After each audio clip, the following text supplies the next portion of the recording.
Methodist church సంఘ సభ్యులైన దళిత క్రైస్తవుల పైన జరిగిన అమానుష దాడులను తీవ్రంగా ఖండిస్తున్నామని క్రిస్టియన్ డెమోక్రటిక్ మూవ్మెంట్ వ్యవస్థాపక అధ్యక్షులు పిఏ మెల్కిసెదెక్ అన్నారు.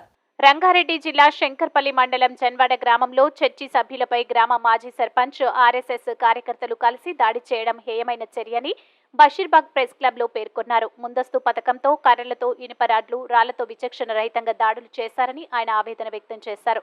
చివరికి మహిళలు, పిల్లలు, పెద్దలు అనే తేడా లేకుండా విచక్షణ రహితంగా దాడి చేయడం అమానుషమన్నారు. ప్రజాస్వామ్య దేశంలో ఈ తరహా మతోన్మాద చర్యలను తీవ్రంగా ఖండిస్తున్నామన్నారు.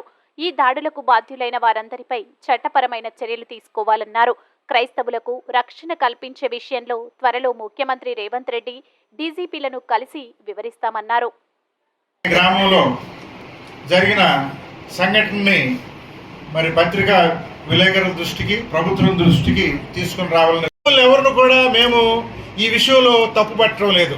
హిందువులు మా సోదరులు, ముస్లింలు మా సోదరులు, భారతదేశంలో అందరం కూడా అన్నదమ్ముల్లాగా కలిసిమెలిసి జీవిస్తున్నాము. కాబట్టి హిందువుల మీద క్రైస్తవులకి ఎటువంటి ద్వేషభావం లేదని ఈ సందర్భంగా మేము చాలా గట్టిగా చెప్తున్నాం. కానీ ఇక్కడ వచ్చిన సమస్య ఏంటంటే హిందువుల మధ్య, క్రైస్తవుల మధ్య, హిందువుల మధ్య, ముస్లింల మధ్య ద్వేషభావాన్ని రెచ్చగొట్టడానికి కొన్ని మతోన్మాద సంస్థలు భారతదేశం మొత్తం మీద పనిచేస్తున్న విషయము మీకు అందరికీ బాగా తెలుసు. బీజేపీ పార్టీలోని కొంతమంది, అందరూ అంటలేదు నేను, బీజేపీ పార్టీ వాళ్ళందరూ వాళ్ళు విచ్చలవిడిగా ఇటువంటి పనులు చేయడానికి అవకాశాలు కనపడుతున్నాయి. ఉదాహరణకి మణిపూర్లో జరిగిన సంఘటన మంత్రి గారు వారు 140 కోట్ల మంది ప్రజలకి ఆయన ప్రధానమంత్రి. ఆ ప్రధానమంత్రి గారు దాన్ని ఖండించకపోతే ఇంకా ఎవరు ఖండిస్తారు? ఇన్ని నెలలు గడుస్తున్నా కానీ అక్కడ మాదులు రెచ్చిపోయి ఈ రోజున, కాబట్టి జీవో ఉంది 341